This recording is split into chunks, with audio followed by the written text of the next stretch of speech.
Bonjour à tous. Bonjour. Bonjour. Bonjour, bienvenue. Je te laisse la parole, Pascal, et moi je vais quitter la scène pour te laisser la scène. Ok, donc je démarre, hein. Oui. Ah, je vois que ça commence à dire bonjour, donc c'est parfait. C'est bon, on peut démarrer. Bien, bonjour à tous. Ravie de vous voir aussi nombreux pour ce webinaire de lancement du concours IPHD. C'est la 3e édition de ce concours. Et donc, on va vous présenter l'ensemble des éléments, à la fois du processus et aussi, alors peut-être Célia, si on pouvait passer au 2e slide, bon, ou c'est moi qui les passe. Ouais, c'est moi qui les passe. Et donc, on va vous présenter lors de ce webinaire l'ensemble des éléments sur le concours IPHD, périmètre, modalité de candidature et autres. Et puis, surtout, on va commencer à répondre à vos questions avec les témoignages de lauréats des années précédentes, à la fois de l'année dernière et puis de la première année, ce qui permettra de mettre les choses un petit peu plus en perspective. Donc pour démarrer, peut-être quelques éléments pour remettre le sujet en perspective. Ce concours IPHD, il s'inscrit dans le cadre du plan DeepTech. Le plan DeepTech, c'est un plan qu'a lancé l'État et que l'État a confié pour opération à Bpifrance il y a bientôt 3 ans. L'ambition, c'est de mobiliser les travaux de recherche qui sont menés dans nos laboratoires de façon à apporter l'innovation et l'innovation de rupture jusqu'au produit, jusqu'à la société et pour ce faire régénérer notre tissu industriel. C'est un plan qui s'est ensuite renforcé dans le cadre des annonces qui ont eu lieu ces derniers temps avec France 2030, avec véritablement l'ambition dans de nombreux domaines de pousser l'innovation de rupture pour que le tissu industriel français soit le plus dynamique possible. Alors, dans ce schéma-là, les jeunes chercheurs ont un rôle très, très important à jouer. Vous êtes au cœur de cette innovation, puisque dans le cadre de vos travaux, vous allez construire cette connaissance, construire cette matière à partir duquel vont pouvoir se déployer ces nouveaux produits, ces nouveaux process, ces nouveaux procédés qui vont pouvoir répondre à tout un tas d'enjeux auxquels sont confrontées nos sociétés, des enjeux bien sûr transition climatique, des enjeux de santé, mais aussi des enjeux sociétaux. Et ce que vous allez construire dans le cadre de vos travaux, ce sont des éléments, des briques qui vont permettre de trouver des solutions. Donc, on a besoin de vous et le concours IPHD s'inscrit dans cette dynamique-là puisqu'il va pouvoir vous accompagner sur ce premier pas, si au travers de vos travaux, vous avez une idée, il y a quelque chose qui vous titille, eh bien, ce concours-là va vous permettre de voir si vous avez la fibre pour vous lancer, comment vous pouvez vous lancer, parce qu'il n'y a pas forcément besoin d'être l'entrepreneur qui va porter les choses. Voilà, donc il y a de multiples façons, de multiples chemins. Et ce qu'on va pouvoir partager avec vous, c'est qu'en tout cas, si vous avez cette envie-là et si vous pensez que vos travaux de recherche peuvent avoir un impact dans la société, lancez-vous. Je vais laisser la parole à Marion, qui représente le SGPI et qui est le porteur de ce concours. Marion, est-ce que tu nous rejoins ? Je t'ai vu, mais tu as disparu. Voilà. Ma caméra ne marche plus comme par hasard au moment où je passe. Donc désolée. Oui, donc merci Pascal. Donc du coup, nous, le secrétaire général pour l'investissement, c'est vrai qu'on soutient les concours d'innovation depuis pas mal de temps. Pascal, elle vous a vraiment, puis ça va arriver, je crois, David, Lucie vont vous parler vraiment du concours EPHD, mais c'est juste pour vous montrer qu'il y a une vraie dynamique de l'État sur le soutien à l'innovation qui commence aussi bien au niveau de la recherche et qui en fait va se poursuivre au fur et à mesure sur la conception, on va dire, plus du produit pour la mise sur le marché et le développement des entreprises. Donc, les concours d'innovation, ils ont un lien quand même, ils sont liés. Aujourd'hui, donc c'est ePhD, vous êtes peut-être des futurs lauréats ePhD, mais demain, vous serez peut-être des futurs lauréats eLab et des futurs lauréats Innov. Donc, on en a quelques-uns qui ont déjà fait, je crois, eLab Innov, il me semble, pas encore, on n'a pas encore eu le ePhD, eLab Innov, enfin, le triptyque, mais voilà, en tout cas, l'idée, c'est de montrer que l'État soutient l'innovation tout au long du processus. Et donc ça, c'est quelque chose qui est finalement pour ePhD assez nouveau. Le plan Deep Tech a 3 ans. En effet, c'est la 3e édition du concours ePhD. On a déjà eu 72 lauréats, donc c'est bien. Mais pour vous donner un ordre d'idée, eLab, qui est le plus ancien, qui est depuis 99, il a plus de 3560 lauréats. Donc, c'est énorme, avec voilà, pas mal d'entreprises qui se sont créées, plus de 2000. Et le concours Innov qui arrive sur quand on a déjà une entreprise qui est déjà un peu avancée, il a déjà 450 lauréats. Donc, voilà, en tout cas, l'État, via le programme d'investissement d'avenir, donc soutient vraiment la démarche et grâce aussi à BPI, aux équipes qui vont accompagner, parce qu'au-delà d'avoir un financement, sur les ePhD, il n'y a pas de financement, mais c'est un vrai accompagnement qui est hyper important, une valorisation en termes de communication. Enfin, voilà, il y a un gros travail de BPI France là-dessus, donc je les remercie à l'avance pour ça. Et donc voilà, donc on a hâte de connaître les pépites, comme on aime bien les appeler au PIA, les petites pépites françaises qui vont arriver, et on espère vous retrouver du coup pour certains en juillet prochain lors de l'annonce des lauréats. Merci Marion. Lucie, je te laisse la parole. Donc Lucie qui représente le ministère de l'Enseignement supérieur, de la Recherche et de l'Innovation, et vous allez voir que le MESRI, qui était à l'origine d'ailleurs des premiers concours d'innovation, et d'eLab il y a plus de 20 ans maintenant, est un soutien très très fort de ces concours auprès de vos employeurs, de vos patrons de labo, de vos directeurs de thèse. Oui, merci beaucoup Pascal pour l'introduction. Oui, je suis ravie d'être parmi vous pour le lancement de la 3e édition du concours ePhD. ePhD, c'est un concours qui a été lancé par l'État pour soutenir les jeunes chercheurs qui souhaitent porter les résultats de leurs recherches en dehors du laboratoire et se lancer dans l'entrepreneuriat. En effet, la formation doctorale, c'est un moment qui est propice pour découvrir sa fibre entrepreneuriale. Les doctorants bénéficient de l'environnement stimulant des campus universitaires. Il est favorable à l'émergence de projets aux idées innovantes que vous allez devoir porter et défendre pour obtenir votre titre de docteur. En tant que doctorant ou de jeune docteur, vous avez développé des compétences que peu de gens développent à votre âge, telles que être indépendant, proactif, apprivoiser des difficultés et trouver des solutions.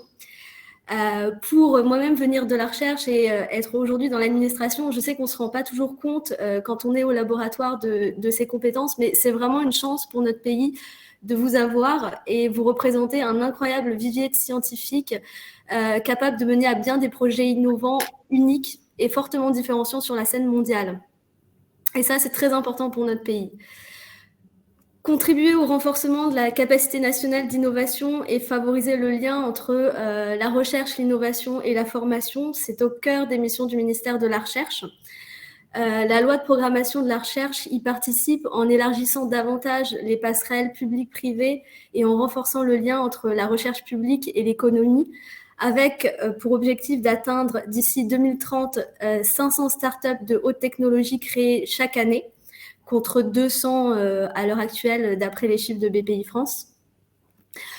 Pour ce faire, nous savons qu'on peut compter sur nos chercheurs qui, au sein des universités, des organismes de recherche et des laboratoires, font germer les innovations de rupture, et aussi sur les acteurs de la valorisation qui accompagnent les chercheurs. On a de la chance en France d'avoir un écosystème qui est riche sur ce point, avec de nombreuses structures. Je pense notamment aux incubateurs, aux SAT, aux pépites, ainsi que les structures de transfert de technologie des universités et des organismes ou des écoles. J'encourage, je ne sais pas où est-ce que vous en êtes dans votre parcours, mais j'encourage ceux et celles qui ne connaissent pas encore ces structures d'aller vous renseigner dans vos universités. Si vous avez un projet, elles sont là pour vous aider et vous accompagner. Donc, les femmes et les hommes qui participent à la création des innovations de rupture aujourd'hui en France sont là. Et le rôle de l'État, c'est finalement de fournir les ressources et un environnement favorable pour permettre à tous ceux qui ont des idées de les transformer en réalité technologique transférable au monde socio-économique. C'est ce que le ministère de la Recherche s'attache à faire à travers l'approfondissement de la coordination au sein des sites entre les universités, les organismes, les écoles et l'ensemble des acteurs du transfert présents sur les territoires. Les pôles universitaires d'innovation, dont les 5 sites pilotes ont été annoncés il y a 2 semaines, sont au cœur de cet objectif. Cette structuration territoriale complète les actions que l'État a menées depuis une dizaine d'années avec le PIA. Elle permettra une action de proximité pour être au plus près du terrain. Donc l'État, comme l'a rappelé Marion, s'est engagé avec résolution dans le financement de l'innovation de rupture afin de permettre à notre pays de sauter le pas et d'impulser une dynamique que tout l'écosystème public et privé pourra ensuite alimenter. L'enjeu est de financer plus, mais aussi plus simplement en se concentrant sur des dispositifs qui fonctionnent. Les 2 premières éditions du concours ePhD ont vu le concours monter en puissance et s'ancrer au sein de l'écosystème d'innovation. En seulement 2 éditions, ePhD a su se faire reconnaître comme le concours national qui permet d'identifier les jeunes chercheurs portant des projets d'innovation prometteurs. Être lauréat du concours, c'est une formidable opportunité pour mettre en avant votre projet et ça va vous permettre d'avoir plus d'opportunités pour obtenir des financements publics et privés. Par ailleurs, pour ceux qui sont déjà dans un parcours entrepreneurial, il y a de fortes chances que vous bénéficiez déjà d'accompagnement auprès de vos organismes de transfert et de technologie. Mais le concours, ça va vous permettre aussi de tirer parti d'un accompagnement qui va plus loin, qui a pour objectif de faire mûrir votre projet, mais aussi de faire mûrir la place que vous souhaitez prendre dans ce projet. Parce que l'entrepreneuriat, finalement, c'est aussi une aventure humaine et c'est important de se sentir à l'aise dans son orientation et que vous puissiez créer le parcours qui vous convient pour porter votre projet. Je vous encourage donc à candidater au concours ePhD et puis à tenter l'expérience. Je vous remercie. Merci Lucie. Donc vous l'avez compris, on a confiance en vous et on attend beaucoup de vous. Vous avez autour de vous un écosystème qui est riche, dense, avec beaucoup d'acteurs. Et puis, il y a aussi beaucoup de moyens que ça a été rappelé. L'État a mobilisé énormément de moyens que nous, on opère côté BPI France pour ensuite vous accompagner lorsque les entreprises seront créées. Voilà, donc plus rien ne doit vous arrêter pour vous lancer. David, je te laisse la parole pour entrer dans le vif du sujet. Oui, merci Pascal. Bonjour à tous. Donc, je suis l'adjoint de Pascal, David. Enchanté d'être là pour cette nouvelle année, cette nouvelle édition du concours qui est la 3e. Je vais vous présenter assez brièvement parce qu'il y a beaucoup de choses qui ont été dites et on voudrait quand même laisser aussi la parole aux lauréats des années précédentes. Vous allez voir, ils ont plein de choses hyper intéressantes à dire. Juste un petit détail, si vous voulez poser des questions et on y répondra, il y a un onglet questions qui est à côté du chat. Et ça permettra d'y répondre et on peut aussi voter pour les meilleures questions et les faire remonter on top, comme on dit.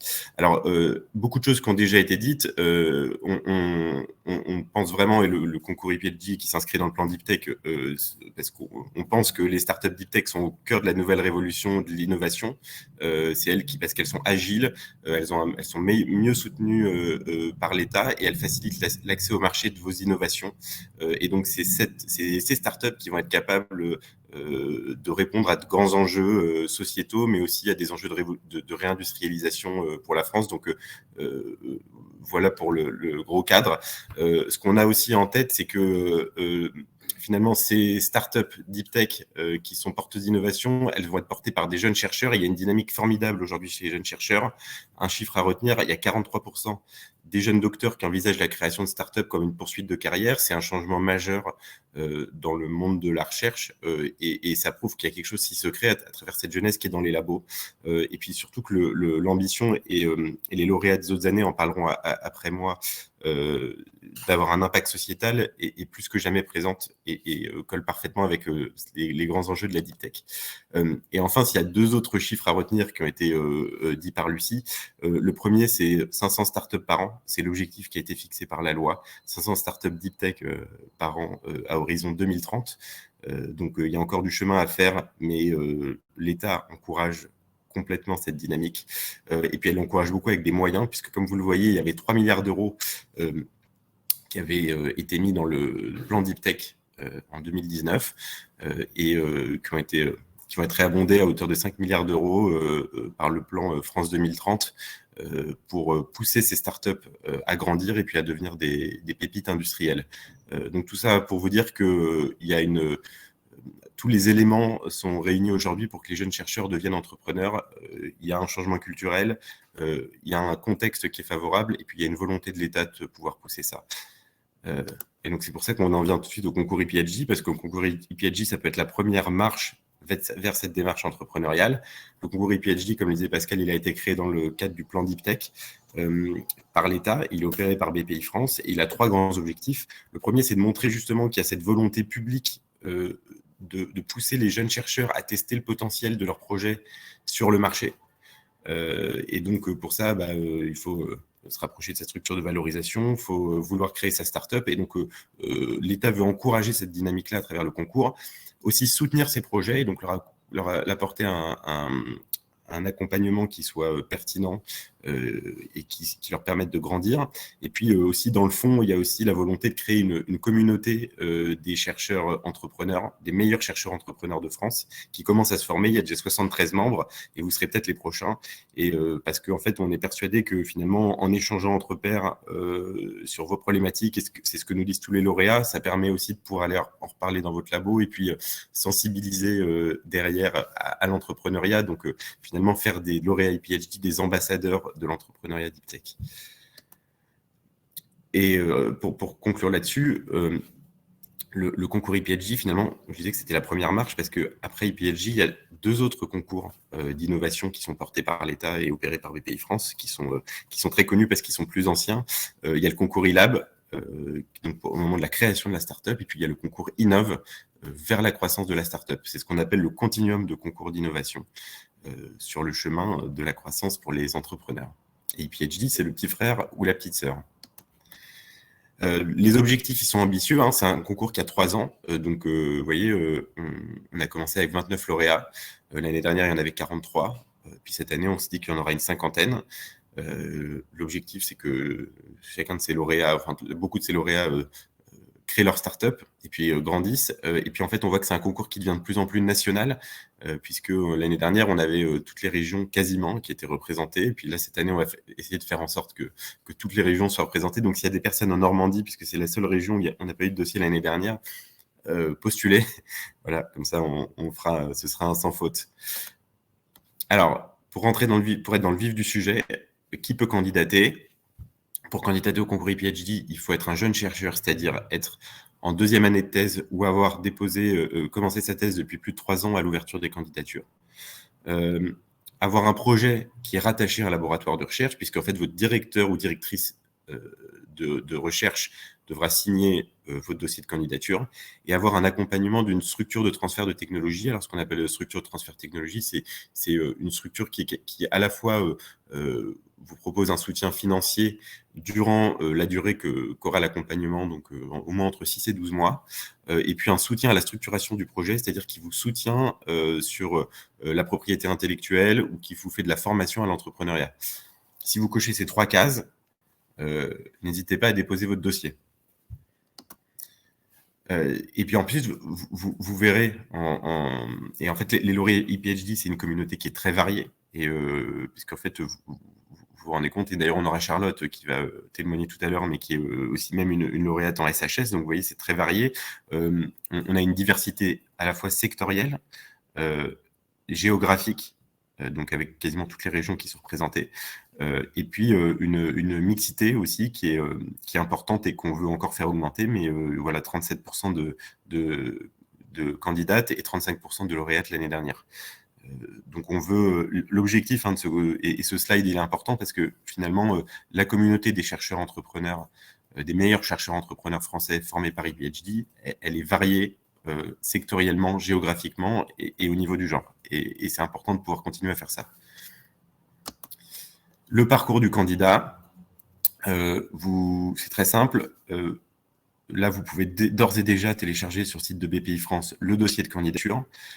C'est un dossier de candidature qui est plutôt simple à remplir, honnêtement. Voilà, il y a des éléments qui sont plutôt clairs, et la description de votre projet, la motivation, une petite vidéo de présentation, mais maintenant tout le monde en fait, et une lettre de recommandation de votre structure de transfert de technologie.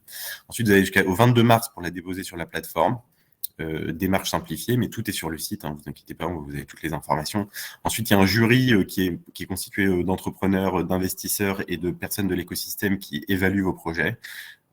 Et enfin, vous êtes notifié au courant de l'été de la réponse du jury, et vous participez à une cérémonie de remise des prix qu'on espère en physique cette année, avec les lauréats des concours ILAB et Innov.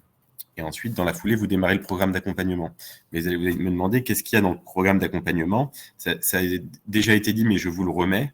Vous avez un accompagnement d'1 an pour mieux comprendre quel est votre mindset entrepreneurial et quel entrepreneur vous êtes. Donc, ça repose sur des expériences immersives, du mentorat, du coaching. Donc, vous allez voir, c'est passionnant, et je pense que les lauréats des années précédentes en sont ravis, et ils vont en témoigner juste après. On vous rend plus visible, donc on essaye de vous pousser dans des podcasts, dans des webinaires, sur des tables rondes, dans la presse. Vous portez la voix des PhD et des chercheurs entrepreneurs. Vous avez un soutien vidéo aussi pour mieux promouvoir votre projet. Et puis, last but not least, vous avez l'accès à une bourse French Tech de 30 000 €. Que vous ayez créé votre startup ou non. Alors, même si vous êtes une personne physique, vous pouvez avoir accès à une bourse French Tech de 30 000 € qui vous est réservée pendant plus d'1 an. Donc, c'est un accompagnement, et c'est des prix qui sont très complets pour pouvoir vous lancer dans votre projet. On a des petits témoignages de personnes qui l'ont fait et qui ont adoré, mais je vous propose de les passer rapidement parce que dans le fond, on va en avoir juste après. Et je vais tout de suite pouvoir laisser la parole aux lauréats, et je vais demander aussi à Célia de revenir sur scène, puisqu'elle c'est elle qui va poser les questions. Vous n'hésitez pas à poser les questions dans l'onglet, et on aura une session de questions-réponses qui arrivera juste à la fin. Bonjour à tous. Rebonjour. Donc Célia, super. Hop. Bonjour Camille. Bonjour, bonjour Camille, qui est avec nous en fait aujourd'hui, donc lauréate de cette année, donc 2e édition du concours ePhD. Et donc Camille, toi tu portes en fait le projet YumiPep, c'est ça, YumiPep. C'est ça. Et tu t'es attaquée en fait au cancer bronchique. Alors, est-ce que tu pourrais nous en dire un petit peu plus, nous parler en fait de ton aventure, s'il te plaît? Mais bien sûr. Déjà, bonjour à tous, bonjour à toutes, parce que j'espère qu'il y a beaucoup de femmes derrière ces 116 participants, et un peu plus qui va arriver. Moi, je m'appelle Camille Granet, j'ai 27 ans, je suis docteur en biologie cellulaire depuis avril 2021 maintenant. Et pour vous faire juste un bref résumé, j'ai fait une partie de mes études à Poitiers, une autre partie en Angleterre pendant quelques années. Et ensuite, j'ai décidé de faire le choix de revenir sur ma terre natale, donc le Limousin, pour faire ma thèse. Donc, j'ai intégré la faculté de médecine de Limoges, et j'ai fait ma thèse qui portait sur caractériser un mécanisme spécifique au cancer du poumon. Bon, ça s'est bien passé, et puis les mois ont passé, les années ont passé, 1 an et demi pour être précise, et on a fait une découverte. Bon, la découverte, comme à peu près toute découverte, était inopinée, mais fructueuse. Et en fait, elle permettait de développer un élément spécial qui pouvait être utile dans l'arsenal thérapeutique actuel pour le traitement du cancer du poumon. Donc là, c'est posé une question cruciale, que vous posez peut-être d'ailleurs derrière votre écran. 2 options. Qu'est-ce qu'on fait de cette découverte? Première option, est-ce que ça va faire comme toute recherche fondamentale, c'est-à-dire vous allez apporter une brique dans l'édifice de connaissances, qui est super, hein, parce que vous allez pouvoir publier, vous allez pouvoir être lu par vos pairs, et ça va être top. Deuxième option, et c'est celle que j'ai choisie, c'est pour ça que je suis devant vous aujourd'hui, quand la recherche devient plus appliquée, concrète, lorsqu'elle répond à un besoin, dans mon cas médical, mais ça peut être écologique ou sociétal, on pourrait se dire, est-ce qu'on garde ce projet? Est-ce qu'on n'a pas juste envie de s'arrêter en PhD et ensuite de partir sur un autre en postdoc ou ailleurs? Et c'est donc l'option que j'ai choisie, parce que j'avais envie d'entreprendre, j'avais envie de continuer ce projet, et surtout de mener le plus loin possible pour essayer d'apporter une solution au lit des patients. Et c'est pour ça que dès ma 2e année de thèse, j'en ai fait 3 et demi, On s'est rapprochés, quand je dis on, c'est moi, mais je suis évidemment pas seule, comme vous. J'avais des directeurs de thèse, directrices, et on s'est rapprochés d'une cellule de valorisation locale, la Vrule, et Aliénor Transfert. Et ensemble, on a monté tout ce petit cheminement, et c'est pour ça que je suis devant vous aujourd'hui. Camille, est-ce que tu as déjà eu un retour sur ta participation au concours IPHD? Est-ce que ça t'a déjà apporté quelque chose, sachant qu'on a commencé en fait l'accompagnement, on va dire, on a fait un kick-off de lancement, un kick-off en octobre, début octobre. Ouais. Ah bah, franchement, oui. Donc ça fait que 2-3 mois, ça peut paraître très optimiste, mais finalement, c'est totalement réaliste et je vous le dis avec le plus de transparence et d'honnêteté possible, ça compte et ça compte énormément, que ça soit dans votre projet, donc professionnel, ou dans l'aspect un peu plus individuel. Parce que finalement, vous posez des questions. D'ailleurs, vous ne savez même pas trop les questions parce que vous n'êtes pas forcément capable de les formuler. Et en fait, l'accompagnement, que ce soit au travers de coaching individuel ou collectif, ou effectivement à ce temps fort qu'on a eu en octobre et qui était top, en fait, vous allez essayer en tout cas de répondre à 3 questions. Comment vous avez envie d'orienter votre projet? Avec quoi et avec qui vous avez envie de l'orienter? Et dans quel but? Et en fait, ces questions qui peuvent paraître ultra simples au moment où je vous les pose, ne le sont pas du tout. Et je vous invite à vous poser. Si vous êtes derrière votre écran aujourd'hui, c'est que vous avez une petite idée de projet. Donc vraiment, ça aide surtout sur ce point, sur donc la structuration du projet, mais vraiment au sens très large du terme. Parce que finalement, vous quittez votre casquette de chercheur et vous avez multi-casquettes. C'est le paradis des casquettes. Et en fait, vous allez jongler entre ces casquettes. Et IPHD et le concours va pouvoir permettre d'avoir des clés en main pour vraiment pouvoir mener à bien ce projet. Donc pour le moment, j'en tire que du positif. Il en reste 10 mois, 8 mois. Donc je compte bien en retirer du positif aussi. Super. Et dernière question, du coup, Camille, est-ce que tu aurais un conseil à partager aux futurs candidats? Postuler. Premier conseil, postuler.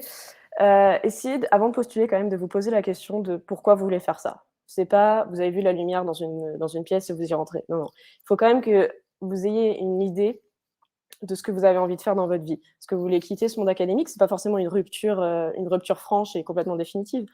Mais il faut quand même que vous posiez cette question.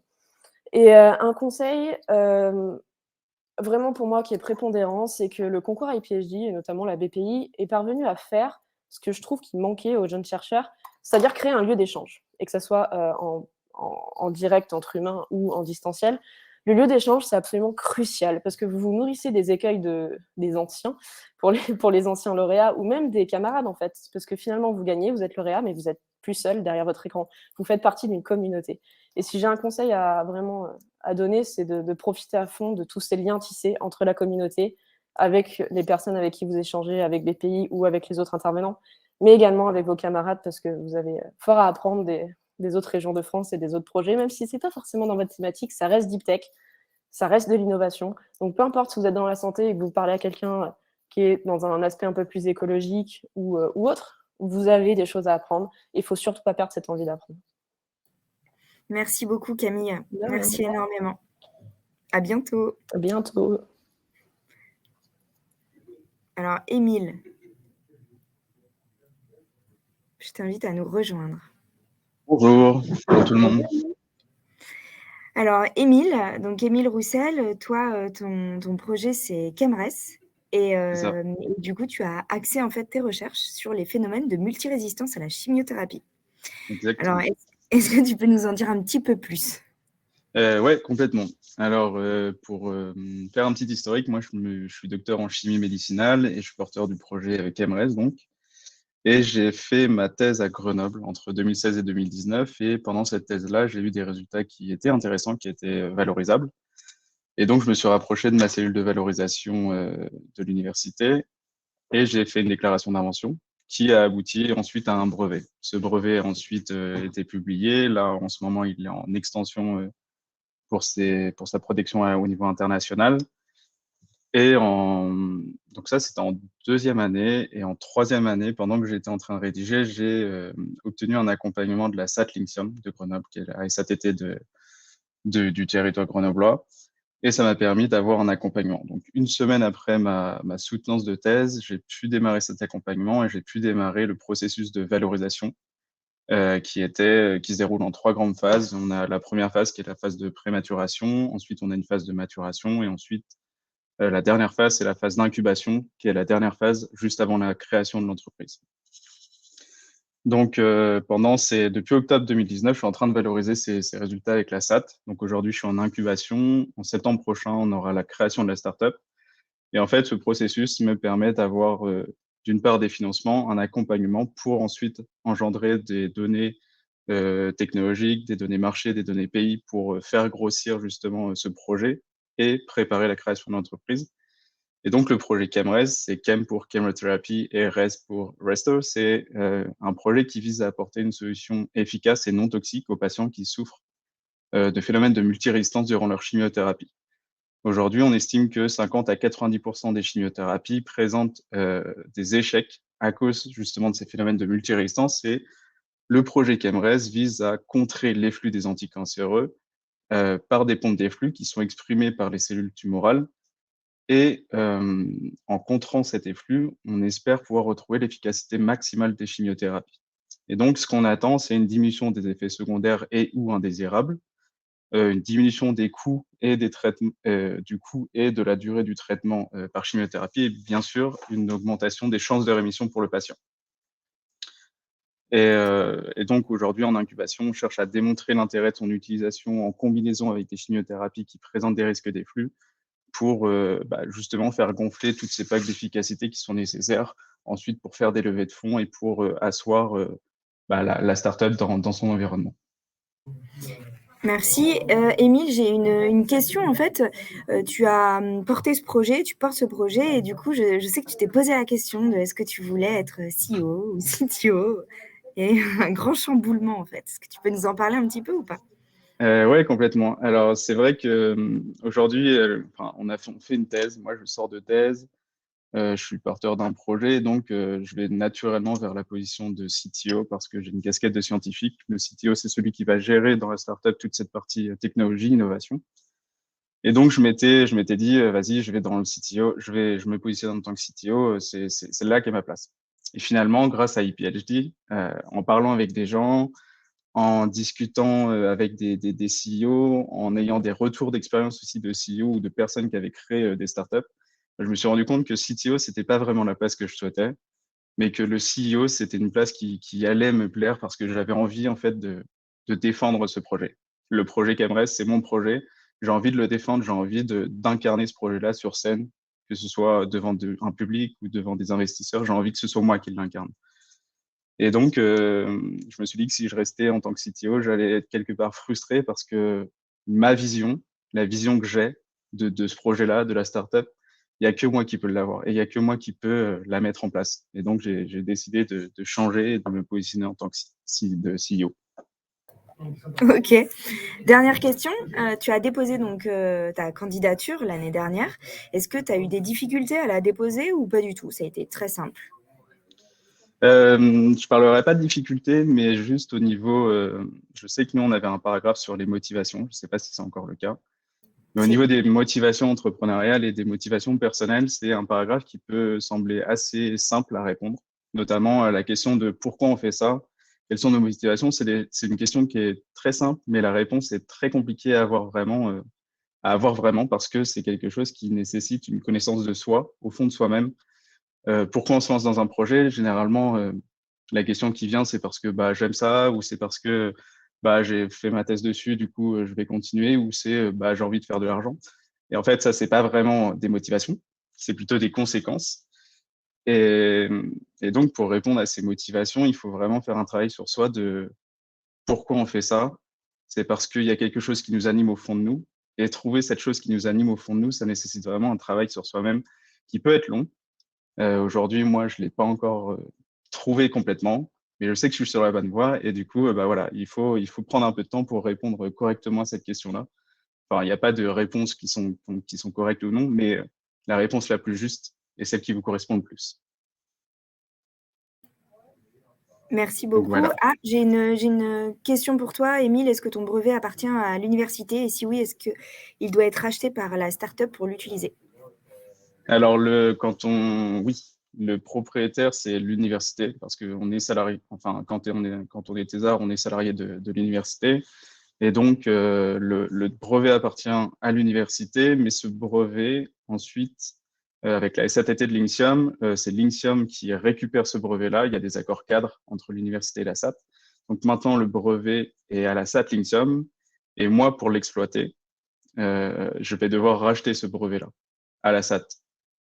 Je sais que la SAT l'INSEAM, c'est un modèle un peu particulier. Toutes les SATT font pas ce type de modèle-là, mais là, pour le moment, le propriétaire, c'est bien l'université. Ensuite, ça a été la SAT. Et moi, pour exploiter ce brevet au moment de la création, je vais devoir racheter petit à petit ce brevet-là avec une sous-licence exclusive.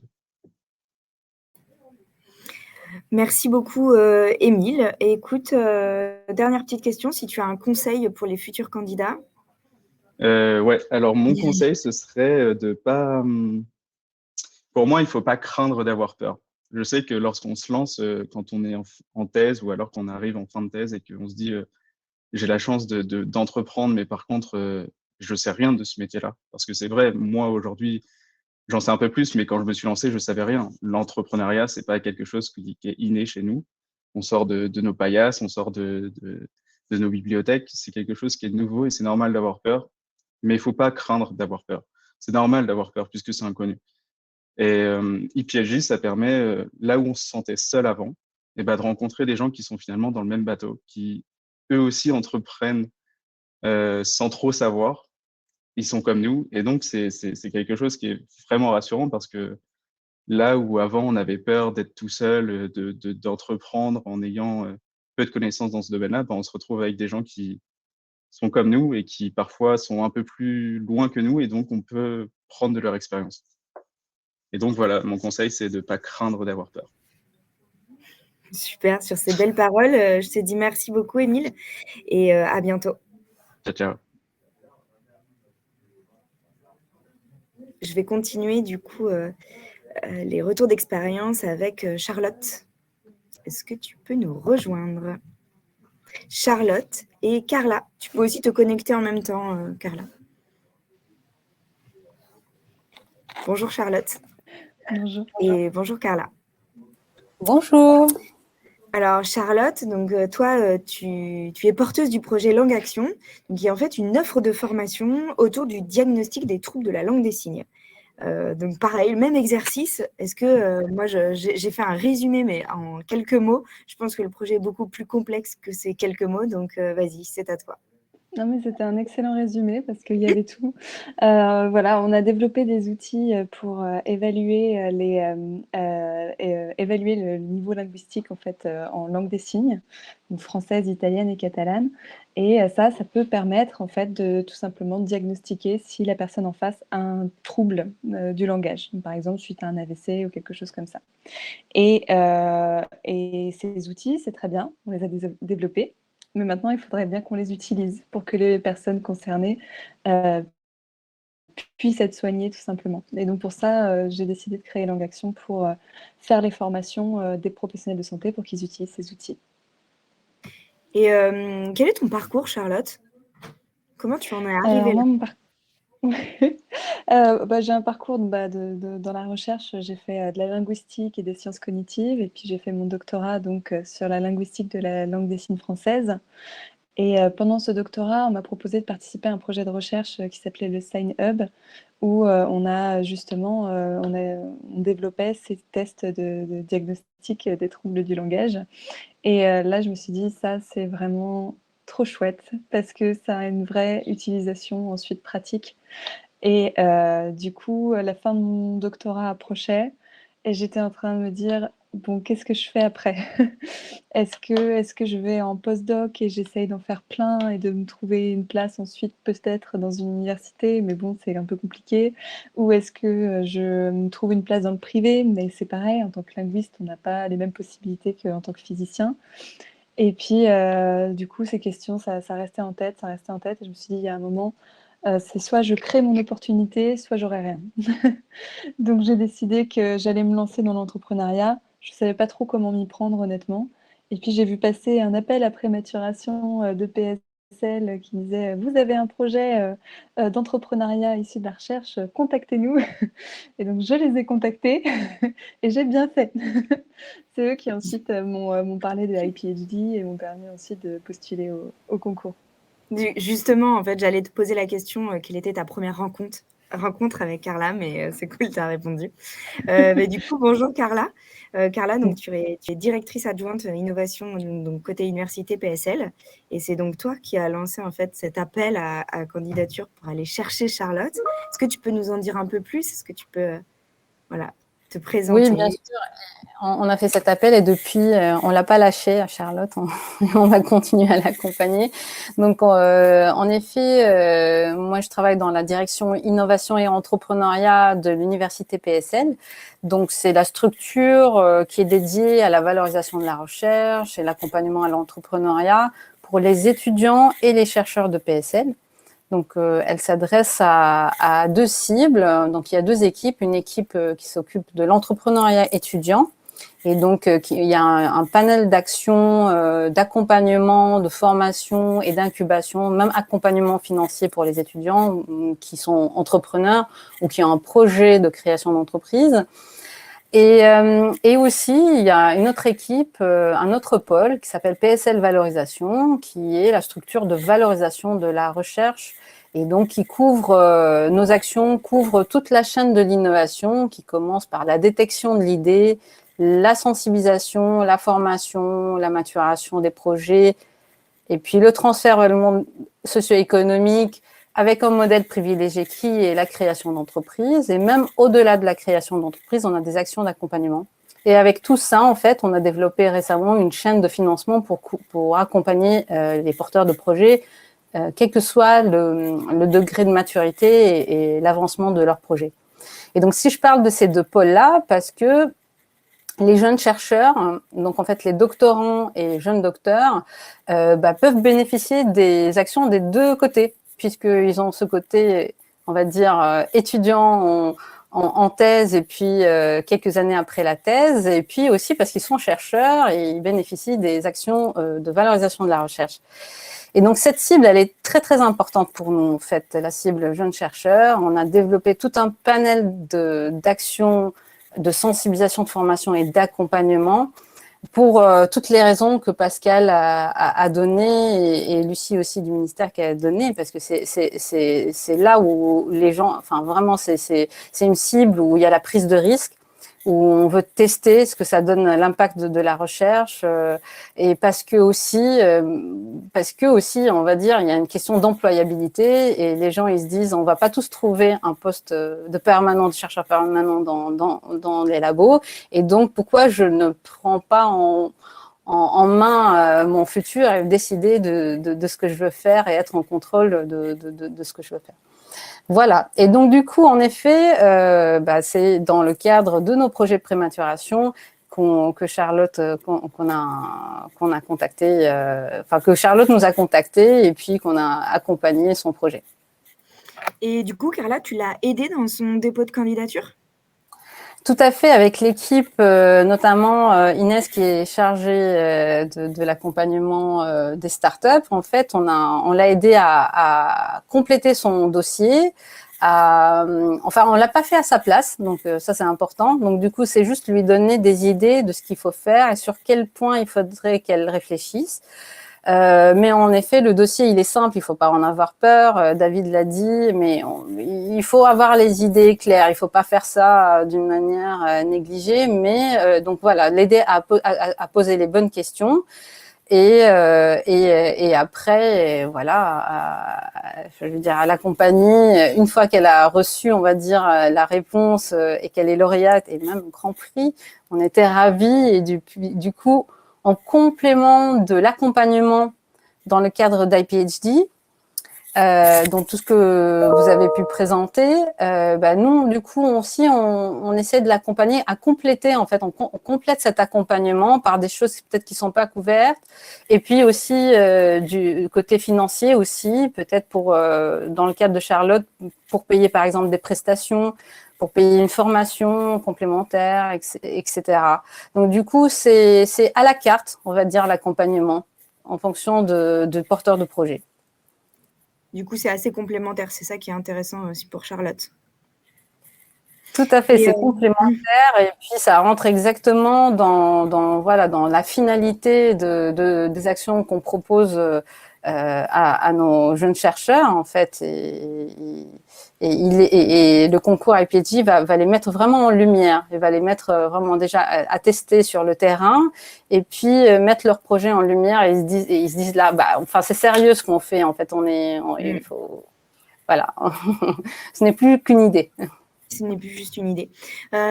Charlotte, tu as donc du coup aussi assisté en fait au kick-off de l'accompagnement du concours IPAG, donc un des prix en fait. Qu'est-ce que tu en as pensé? Est-ce que tu as déjà senti en fait déjà les premiers retours en fait du prix que tu as eu? Vraiment, je trouve ça hyper positif. C'est-à-dire que je reviens sur ce qu'avait dit Émile, je crois, en disant qu'il ne fallait pas avoir peur de se lancer, etc., peu importe le niveau de maturité. C'est vraiment ça, c'est-à-dire que moi, je suis venue avec une idée un peu brouillon en me disant ça pourrait être bien. J'ai Carla qui me fait confiance et qui, avec son équipe, ils sont hyper flexibles et ils me disent mais tu pourrais faire ça, tu pourrais bénéficier de ça, etc. Donc l'idée brouillon, elle se fait un peu plus accompagner, un peu plus étayer. On se dit tiens, ça pourrait se faire. Et après, il y a le kick-off de IPHD où là, on se sent mais pris en main avec des gens qui vous tiennent la main, qui disent tu vois ça, mais c'est pas compliqué en fait, tu vois, c'est très simple, on va le faire ensemble, ne t'en fais pas. Et là, en plus du kick-off, il y a eu aussi donc, les ateliers de coaching. Et donc, le kick-off, c'était une première entrée en matière. On n'est pas tout seul, on va être accompagné. Et il y a tout ça à savoir, mais c'est très facile, j'ai envie de dire. Et là, il y avait les coachings en plus qui m'ont aidé à reformater mon idée pour qu'elle devienne quelque chose de concret. Et là, ça m'a fait gagner beaucoup d'assurance dans la réalisation de mon projet. Donc, c'est pour ça que je suis hyper enthousiaste, j'en parle parce que maintenant, j'ai plus peur d'en parler justement de mon projet. Super. Charlotte, il y a une proposition en fait pour toi dans le chat. Donc, Akpo Dieudonné te dit bonjour, j'ai fait une thèse en linguistique aussi et je souhaiterais échanger avec vous. Donc, si tu veux, tu peux échanger quelques mots sur le chat pour peut-être aider cette personne. Et sinon, merci beaucoup Charlotte et merci beaucoup aussi à toi Carla. Et voilà, je vais proposer du coup à Sohaib de prendre votre place.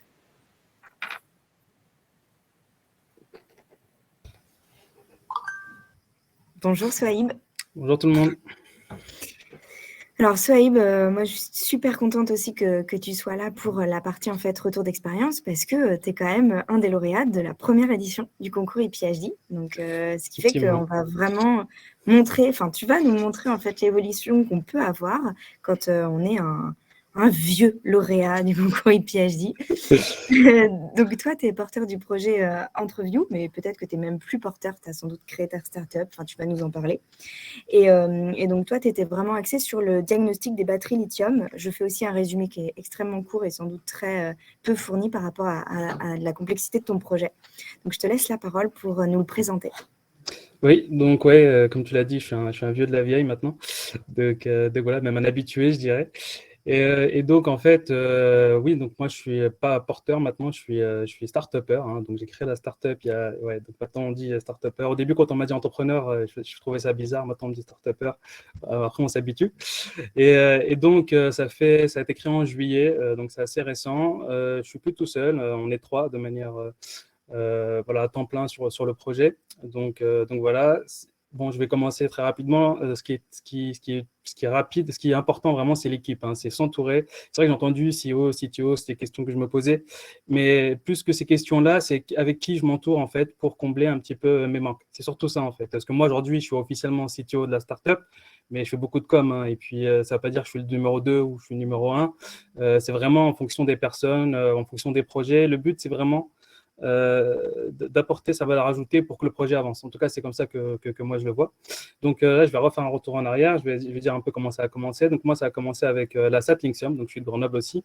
Donc voilà. Et donc ça a commencé pendant ma thèse. Donc c'était même avant ma thèse, mais bon, ça je vais pas trop en parler. Mais pendant ma thèse, voilà, moi j'étais quelqu'un en fait qui voulait faire sa startup depuis mon école d'ingénieur. En fait, c'était bien avant ma thèse. Et donc durant ma thèse, j'ai fait en sorte d'orienter un petit peu mes recherches vers quelque chose d'appliqué pour justement potentiellement pouvoir lancer une activité là-dessus. Et donc, c'est comme ça que j'en ai parlé à mes encadrants. Mes encadrants m'ont dit d'aller voir l'université. L'université m'a dit d'aller voir la SAT. Et puis, à partir de là, j'ai fait le parcours un peu classique, maturation, incubation et au final, incubation. Et donc, c'était pendant, je crois, mon incubation, ma maturation, parce que ça fait 2 ans que j'ai candidaté à APHD. Et voilà, donc j'ai été lauréat de la première promotion à PhD. Donc, on a essuyé les plâtres. Non, je rigole, c'était très bien. et donc, en fait, ça s'est très bien passé. Et moi, ce que je retiens avec le recul, ce que m'a apporté APHD, clairement, c'est la visibilité. Voilà, la visibilité, en fait, voilà, il y a pas mal de com autour de nous. On se sent aussi beaucoup plus légitime, justement, à entreprendre. Donc, ça aussi, c'est pas mal. D'avoir aussi le support un petit peu de l'État. Voilà, on n'est pas...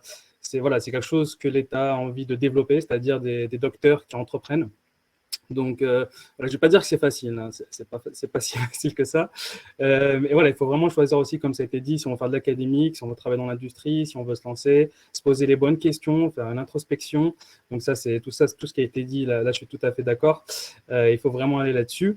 Et puis, il faut foncer. Donc, il n'est jamais trop tôt pour faire quelque chose. Ça, je m'en suis rendu compte quand on fait une start-up. C'est-à-dire, moi, quand on m'a dit d'aller chercher quelqu'un, un CEO, j'ai dit, c'est trop tôt, il n'y a quasiment rien dans le projet. En fait, c'est pas vrai du tout. Il y a déjà pas mal de choses. Hein. Donc, j'avais déposé un brevet et compagnie. Et en fait, j'ai eu plein de propositions de personnes qui voulaient travailler avec moi, alors que c'était tout à fait au courant de la maturité du projet. Et donc, c'est ça la startup, c'est construire les choses alors qu'on n'a pas toutes les clés en main. Et ça, c'est quelque chose de récurrent qui arrive tout le temps. Et donc, il ne faut pas hésiter à y aller, en fait, même si on a l'impression, parce que nous, on est des scientifiques, on aime bien que tout soit carré, on fait un peu de manière séquentielle, on sécurise ici, on avance. Et la startup, ce n'est pas vraiment ça. On pense que là, c'est bien, on va y aller, et on voit si ça tient. Voilà. Puis ça ne tient pas, on essaie de trouver une autre route. Donc c'est vraiment ça, la startup, et ce n'est pas que dans le domaine techno. Hein. Donc là, vous êtes beaucoup dans le techno, ce qui est normal, en fait, parce qu'en fait, on vient du monde scientifique. Mais très vite, en fait, il faudra se poser des questions de marché, de finance, ce genre de choses, ce qui prend une grande partie de mon temps, hein, je ne vais pas le cacher. Donc, plus ça va, moins je fais de technique pure et dure, hein, même si, comme je suis CTO, c'est toujours moi qui planifie la stratégie. Donc voilà, c'est un petit peu, pour faire un résumé rapide. IPHD, ça m'a apporté la visibilité et la légitimité. Et ce que je commence à trouver vraiment important, c'est vraiment l'équipe. Hein. C'est les personnes avec qui on s'entoure. C'est hyper important. Donc moi, je ne dis plus mon projet. Je dis le projet de tout le monde en fait dans la boîte parce que je suis plus tout seul et tout le monde est là sur le pont à travailler pour la startup. Et donc voilà, je peux plus trop dire mon projet à moi parce que c'est plus vraiment mon projet, c'est le projet de tous ceux qui sont dans la boîte. Voilà. Et Sohaib, ton projet, donc votre projet à tous, vous travaillez sur des batteries lithium, enfin même sur du diag de batterie. Est-ce que, c'est un peu intriguant. Pourquoi tu as voulu en fait travailler sur ce sujet-là? D'accord. Donc quel est ton constat et comment, voilà. Voilà, donc moi ce que j'adore, hein, personnellement, ce qui me motive, c'est l'innovation. Donc l'innovation, ce que c'est partir de l'invention. Voilà. Donc l'invention, ce n'est pas l'innovation. L'invention, c'est ce qu'on fait pendant notre thèse, c'est ce qu'on fait en laboratoire. Et pour innover, en fait, il faut apporter cette invention au marché. Et ça, c'est l'innovation. Donc innover, c'est aller chercher des fonds, c'est monter une équipe, c'est convaincre, c'est tout ça innover, c'est continuer à développer la techno pour qu'elle soit utilisable par d'autres personnes, voilà, dans la vraie vie. Et donc c'est ça, innover, et ça c'est ce que moi j'adore faire, voilà. Et donc c'est pour ça que je fais une start-up. Et donc moi pendant ma thèse, je travaillais sur les batteries, donc ça c'était un petit peu un hasard le fait que je travaille sur les batteries. Et puis en fait au fur et à mesure, en fait les batteries c'est quelque chose que quand même est un peu partout, donc on a tous déjà dans nos téléphones portables. Et bientôt en fait ça va être beaucoup plus présent avec les véhicules électriques. Donc c'est un marché qui est en pleine explosion, ça aide beaucoup, hein, clairement quand on fait une start-up d'avoir un marché qui est en train monter de manière exponentielle. Et donc, en fait, les batteries, même si ça fait très longtemps qu'on en a, en fait, c'est un système qui est assez mal connu en vrai. Donc, c'est pour ça que des fois, on a des départs de feu, on a des explosions. On ne sait pas trop, en fait, l'état de charge, même quand on regarde dans le téléphone, bah, au bout d'un moment, il n'est plus très précis, parce qu'en fait, voilà, c'est un système chimique au final, hein, électrochimique, pour être précis, et c'est pas si simple que ça de savoir ce qu'il y a à l'intérieur. Et donc, nous, ce qu'on fait pour faire simple, c'est qu'on mesure l'entropie, et pour faire encore plus simple, en fait, on va mesurer la température qu'on va analyser de manière plus fine que ce qui se fait déjà. Voilà, c'est vraiment ça, c'est vraiment aller chercher la température, le courant et la tension de la batterie, et pouvoir mieux comprendre ce qui se passe à l'intérieur de la batterie. Et donc, pouvoir mieux estimer son état de santé en général, et pouvoir prédire comment la batterie va évoluer dans le temps. Donc ça, c'est hyper important pour pas mal d'acteurs sur le marché. Hein. C'est-à-dire même pour les... Donc aujourd'hui, il faut savoir qu'il y a beaucoup d'usines de batteries qui voient le jour en Europe, parce que justement, il va y avoir un marché qui est colossal qui arrive. Et donc, il y a pas mal de projets. Il y en a 2 en France, ou 3, d'usines de batteries, donc des gigafactories, comme dirait Elon Musk. Et ces usines-là, en fait, ils ont besoin de caractériser leur batterie de manière fine à la fin de leur chaîne de production. Et nous, on se positionne aussi là-dessus. Voilà, c'est vraiment mieux comprendre la batterie en général. Et ça, c'est une des applications possibles de la technologie. Donc ça aussi, c'est un autre aspect de ce qu'on fait, c'est qu'on part d'une technologie. Voilà, donc en fait, on ne sait pas trop si le marché en a besoin ou pas. Et notre travail aussi au début, c'est vraiment d'aller, en tout cas pour mon projet, hein, après, c'est pas différent d'un projet à un autre, hein, parce que dans le médical, c'est un peu différent, par exemple.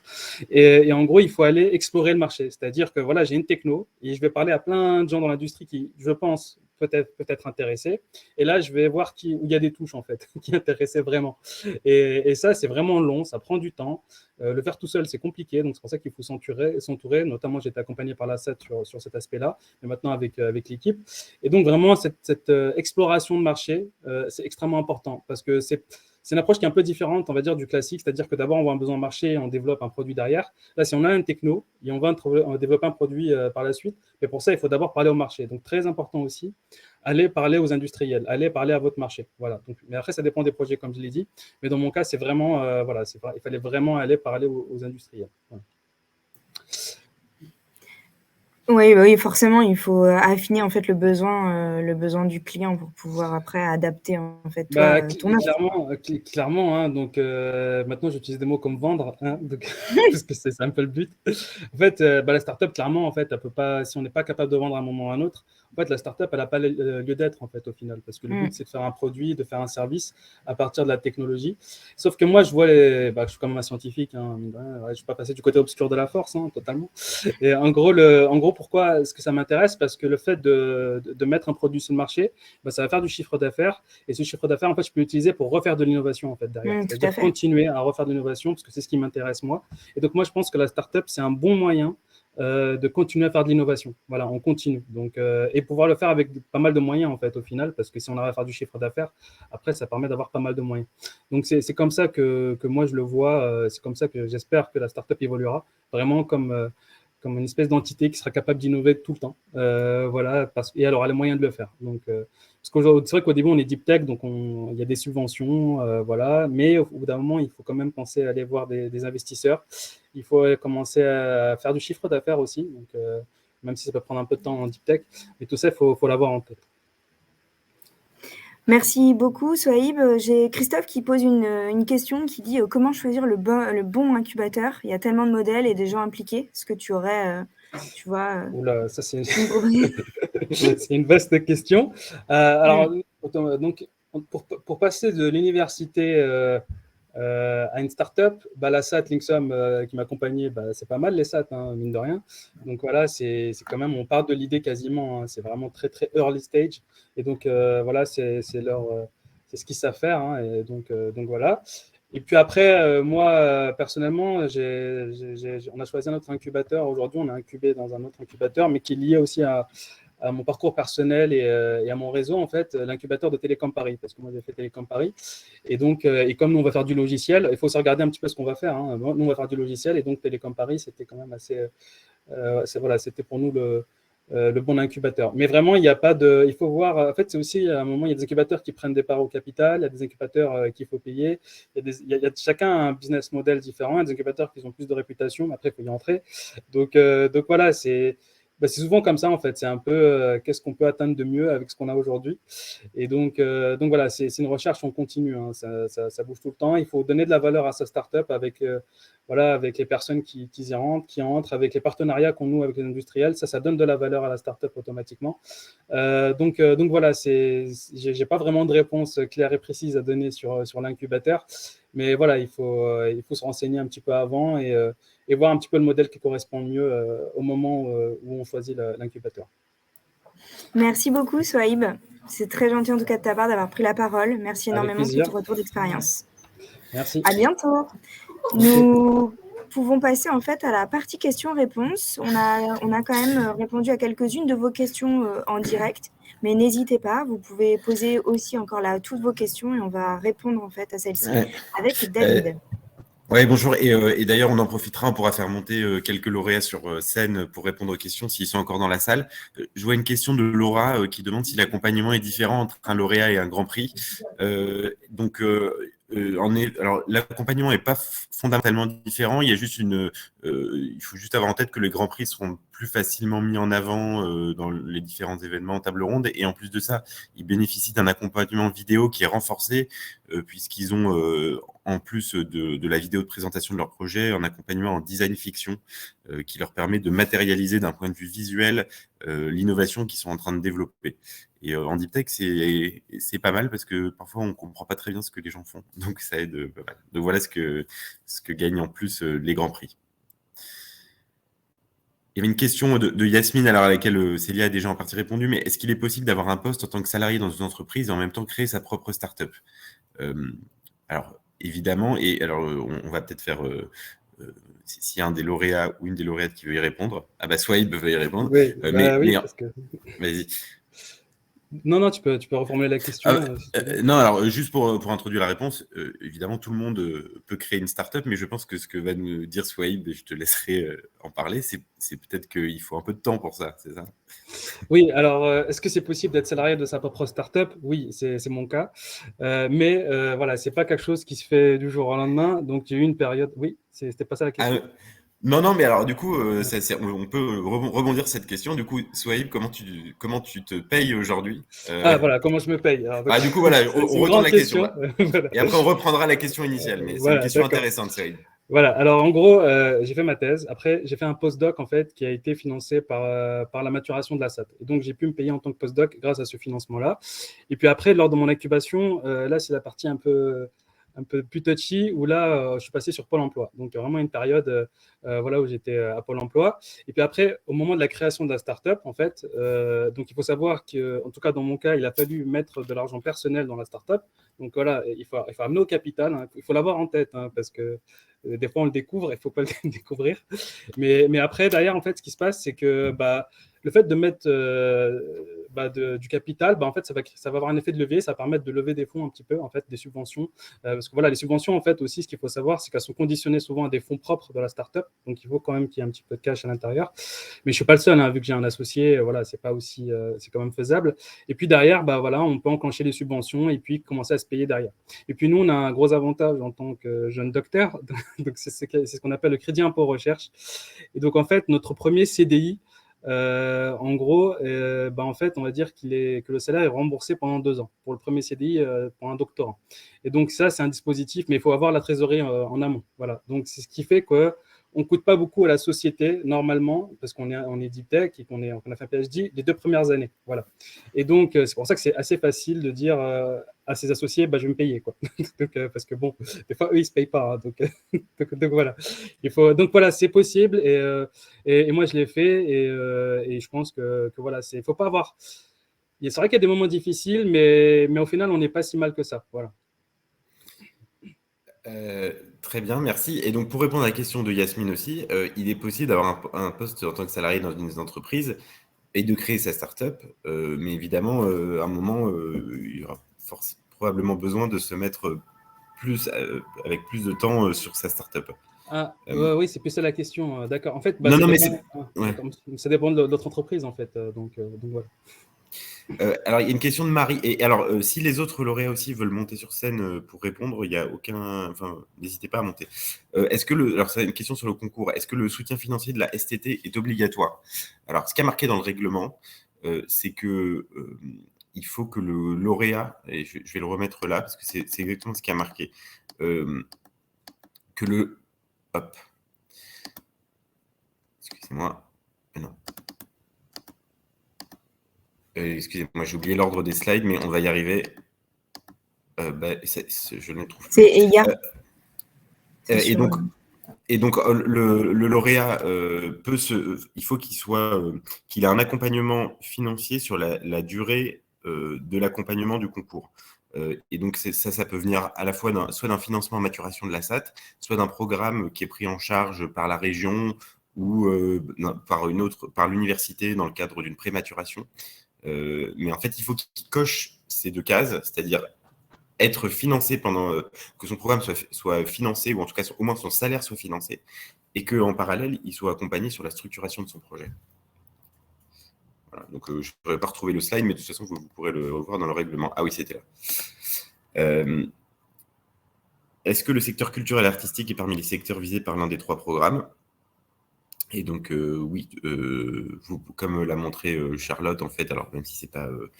c'est du linguistique, c'est le THS au sens large, mais il n'y a pas forcément de restriction sur les thématiques pour postuler au concours.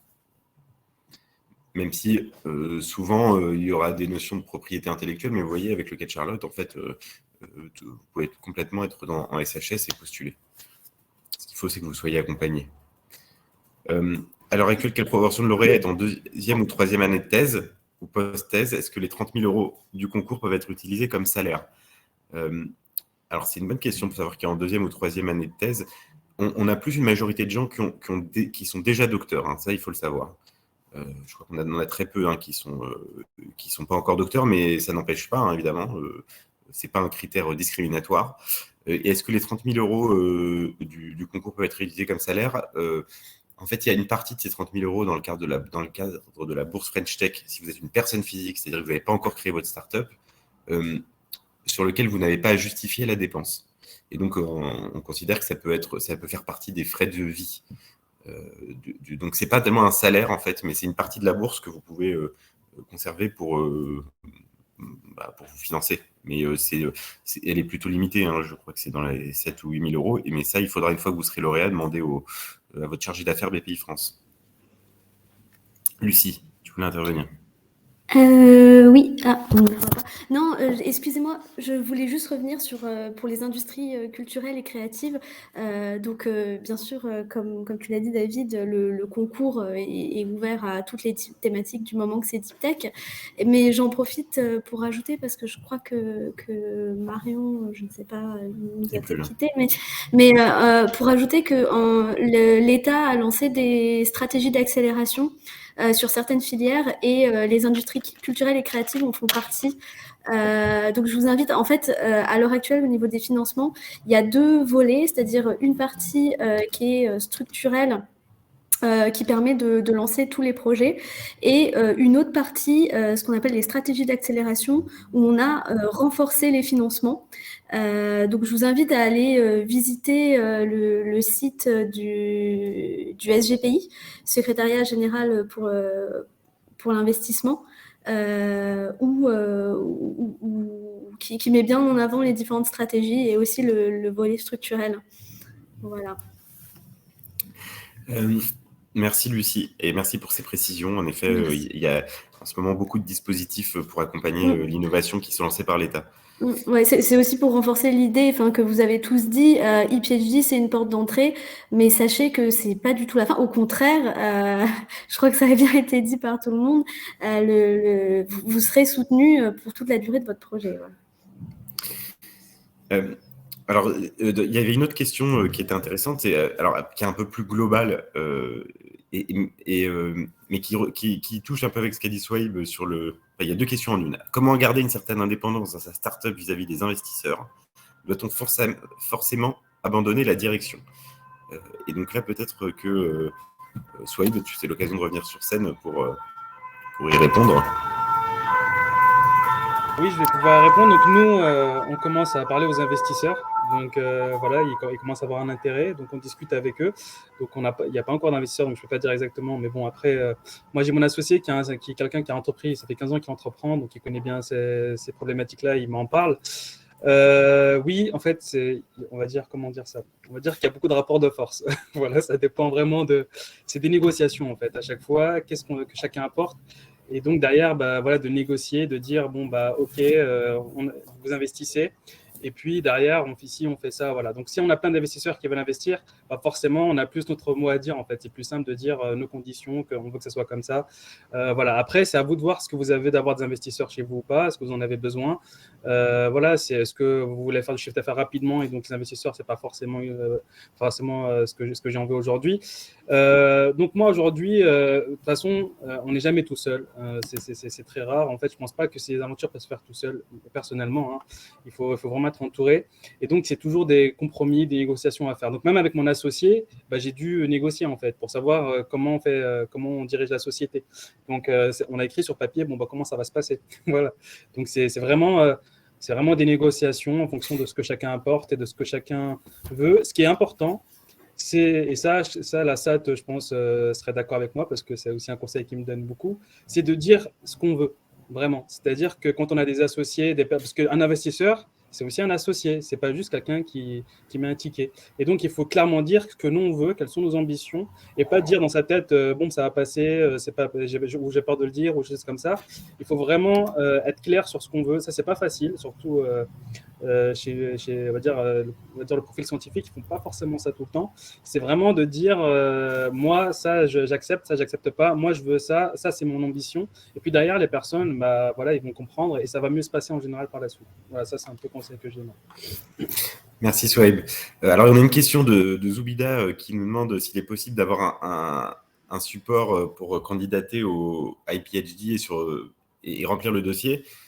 Le support, généralement, vous l'aurez avec votre structure de transfert de technologie, parce qu'on est régulièrement en lien avec eux et ils ont aussi beaucoup de questions à nous poser et donc ils pourront vous aider là-dessus. Comme disait Carla, c'est pas eux qui vont vous remplir le dossier, mais ils pourront vous aider à le remplir. Une question de Rana, comment se rapprocher d'un chercheur porteur de projet pour devenir son associé? Alors, pour fonder une startup, et ben Rana, ça tombe bien que vous posiez cette question, parce qu'on a lancé au niveau de BPI France, exactement, merci Charlotte, le service Tandem, qui est sur la plateforme LeDeepTech, qui a été créé par BPI France, qui est un service de mise en relation entre chercheurs qui ont un projet et qui recherchent un associé. Et donc, vous pouvez prendre contact avec eux pour devenir cofondateur d'une startup issue de la recherche. Donc, on vous mettra l'adresse dans le chat, mais vous pouvez taper sur Google. Après, vous en précisez pas pour vous déconnecter, hein, mais c'est Tandem LeDeepTech. Amandine qui nous demande est-ce qu'on peut en dire plus au sujet de la bourse French Tech. En fait, la bourse French Tech, donc c'est une bourse French Tech classique, donc il y a beaucoup d'informations qui circulent dessus sur Internet. Et en fait, à partir du moment où vous êtes lauréat du concours, vous pouvez la demander l'année suivante. En fait, ce qui se passe au niveau de BPI France, c'est que on prend le nombre de lauréats et on met de côté une enveloppe financière pour ces lauréats pour qu'ils puissent demander la bourse French Tech. Et ensuite, vous demandez la bourse French Tech en tant que lauréat IPHJ.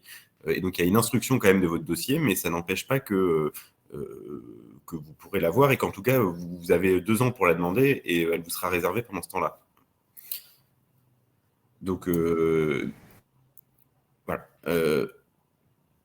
Nous avons une nouvelle question de David. Pour David. Oui, alors je me suis posé cette question. Est-ce que Tandem propose aussi le service inverse? Alors, en fait, sur Tandem, non, ceux qui proposent un projet, c'est une bonne question, hein, d'ailleurs. Ceux qui proposent un projet sur Tandem peuvent, donc c'est les chercheurs, hein, et c'est eux qui proposent leur projet. Et donc, c'est les entrepreneurs un peu plus business, ou en tout cas les gens qui veulent s'associer, qui y répondent. On n'a pas encore le système inverse. Par contre, si vous êtes un entrepreneur et que vous voulez travailler avec des chercheurs, vous pouvez nous laisser votre adresse mail sur Tandem et ensuite on vous enverra régulièrement des offres qui peuvent éventuellement vous correspondre et des organismes de transfert de technologie pour prendre contact avec vous en disant j'ai un projet à vous proposer pour vous associer. C'est un super service, hein, Tandem. Je crois qu'on a déjà 45 offres qui ont été publiées. Il y a déjà eu une centaine de rencontres qui ont eu lieu. Je ne dis pas ça pour nous lancer des fleurs, mais voilà. Est-ce que, David, tu peux nous définir du coup CEO et CTO? Parce qu'on c'est vrai qu'on en a parlé tout à l'heure, mais on n'a pas défini en détail. Oui, alors, est-ce qu'on peut rappeler sur scène, on peut rappeler Émile? Parce que Émile, est-ce que tu avais parlé de ça? Alors, je ne sais pas si tu es encore là. Parfait. Et voilà, c'est peut-être mieux si c'est Émile qui répond. Émile, comment tu définirais CEO et CTO? Parce qu'on en a beaucoup parlé et peut-être que tout le monde ne le sait pas. Le CTO, ce sera la personne qui va gérer toute la partie innovation, technologie et science de la startup, tandis que le CEO, c'est la personne qui va gérer plutôt la partie business, avec aussi ce regard de tout gérer au sein de la startup. Il va avoir une vision globale. Le CEO, c'est l'équivalent du PDG de la startup, qui va gérer tous les aspects de la startup, mais il va s'intéresser, lui, il va être focus sur la partie business, tandis que le CTO, lui, il va s'intéresser principalement à la partie science et innovation. C'est lui qui va développer la technologie de la startup, en fait. Donc, CEO, c'est Chief Executive Officer et CTO, c'est Chief Technical Officer. Ça peut peut-être vous aider, mais c'est un questionnement, en effet, qu'on va avoir beaucoup d'entrepreneurs. J'allais t'inviter, Saïd, parce que toi, tu es CTO. Je peux intervenir. En fait, CEO, CTO, c'est anglo-saxon, hein. Donc, en France, en général, on fait une SAS. Et il y a ce qu'on appelle le président, qui est à part, et le directeur général, qui est à part, en fait. Donc, dans les papiers, hein, je parle. Et donc, et nous, par exemple, dans notre société, le directeur général et le président, ils ont les mêmes pouvoirs. Voilà, ça, c'est possible de faire ce genre de choses. Après, CEO, CTO, c'est plus quelles sont les tâches qui sont allouées à chacun. Voilà, donc c'est vraiment ça. Il faut le voir comme une fonction plus vraiment qu'un titre. Voilà, donc CEO, c'est vrai que c'est celui qui représente la société à l'extérieur. Voilà, vraiment. Et c'est lui qui va communiquer en général. Voilà, c'est lui qui va s'occuper de la partie business, celui qui va être en lead devant les investisseurs. Puis le CTO, il va plus être à l'intérieur, on va dire, et gérer un petit peu la société, la techno, l'innovation, comme l'a dit Emile. Donc voilà, c'est pour ça que moi j'ai beaucoup cette confusion-là. Il n'y a pas de PDG en fait dans la SAS. Hein, quand on l'a créé, ça n'existe pas. Président, directeur général, c'est président et directeur général. Et puis après, on choisit un petit peu en fonction de voilà. Donc par exemple, moi je suis président de la société alors que je suis CTO. Donc voilà, c'est un peu. Voilà, faites attention. Alors, on a une question de Victor qui nous demande. Alors, je vais la lire en anglais.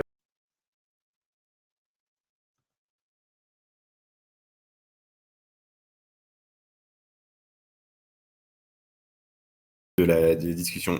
Is it possible for a postdoc to apply for IPHD? And the answer is yes. You can apply until 3 years after your PhD. So when you're a postdoc, you can. C'était la petite réponse en anglais. Une question de Marie qui était intéressante. Que se passe-t-il si une fois lauréat, le projet finalement n'arrive pas à être emmené au bout? C'est la vie des projets. Hein. Voilà, c'est le principe d'une startup. Il y en a qui n'arrivent pas au bout. Et en tout cas, l'idée, c'est qu'on ne va jamais vous pousser à créer votre startup si vous n'êtes pas prêt ou si le projet ne va pas forcément arriver au bout. Et donc, il y a toute une phase de coaching en fait, qui vous permet de savoir quel entrepreneur vous êtes et si vraiment vous avez envie d'y aller. Et donc, et voilà, il y a pas de... C'est pas grave si le projet ne va pas au bout, c'est la vie et vous en retrouverez un autre. Et puis... ça fait partie de la vie des startups. Est-ce qu'il y a d'autres questions? Je suis en train de regarder. Ouais. Vous pouvez encore nous poser quelques questions en direct. Tac.